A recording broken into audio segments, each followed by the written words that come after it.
15 Ocak 2026.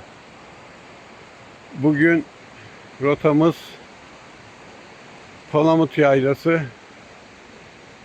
Palamut Yaylası'ndan Sazak Kalesi'ne gideceğiz.